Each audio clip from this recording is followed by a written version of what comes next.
দৈনিক কালের কণ্ঠ। জটিল সমীকরণের রাজনীতির মঞ্চ। এদিকে সরকার ও সেনাবাহিনীর প্রতি আস্থা রয়েছে বিএনপির।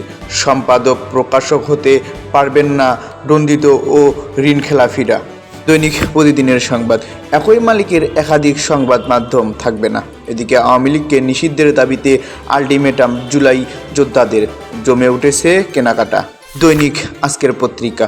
উচ্চ রক্তচাপ ও ডায়াবেটিসের স্বাস্থ্যসেবা পড়েছে ঝুঁকিতে। এদিকে ভোটারের বয়স 16, প্রার্থী 23 বছর। এদিকে অনির্বাচিতদের দেশ চালানোর অপচেষ্টা দেখছে বিএনপি।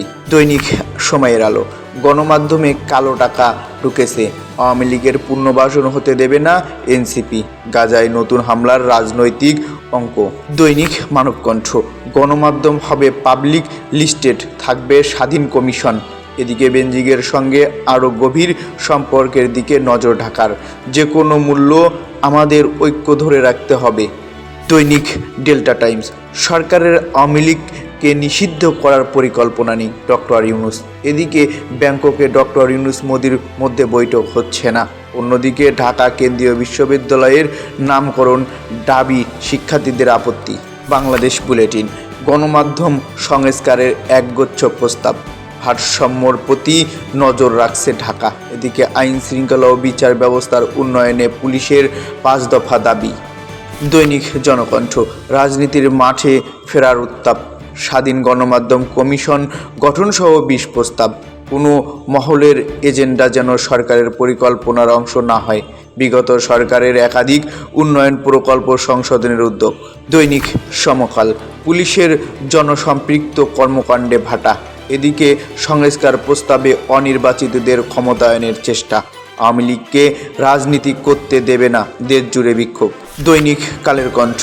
দ্রুত সংস্কার ও নির্বাচনের পথে সরকার, বিশ্বসেরা জাকি, দেশসেরা ইরশাদুল।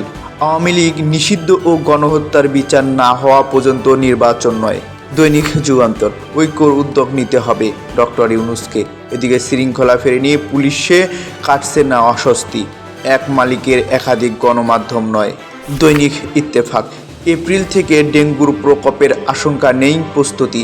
এদিকে গণমাধ্যম কমিশন ও ওয়ান হাউস ওয়ান মিডিয়ার সুপারিশ। রাজনীতিতে ভিন্ন মত থাকলেও ফ্যাসিবাদ প্রশ্নে আপোষ নয়, বললেন তারেক রহমান। আমাদের সময়। প্রভাবক ক্ষমতার লাগাম টানার সুপারিশ। সুপারিশ মালার কিছু বিষয় নিয়ে প্রশ্ন বিএনপির। এদিকে ব্যাংক খাতে দ্রুত বাড়ছে মন্দঋণ।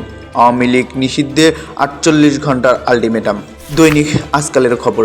সাংবাদিকদের ন্যূনতম যোগ্যতা স্নাতক। এদিকে সংস্কার ও নির্বাচনকে মুখোমুখি দাঁড় করানো হচ্ছে তারেক রহমান। অনির্বাচিতদের ক্ষমতায়নের সুযোগ দেওয়ার চেষ্টা চলছে, বললেন ফখরুল। রক্তের শপথ, আওয়ামী লীগকে পুনর্বাসিত হতে দেওয়া হবে না।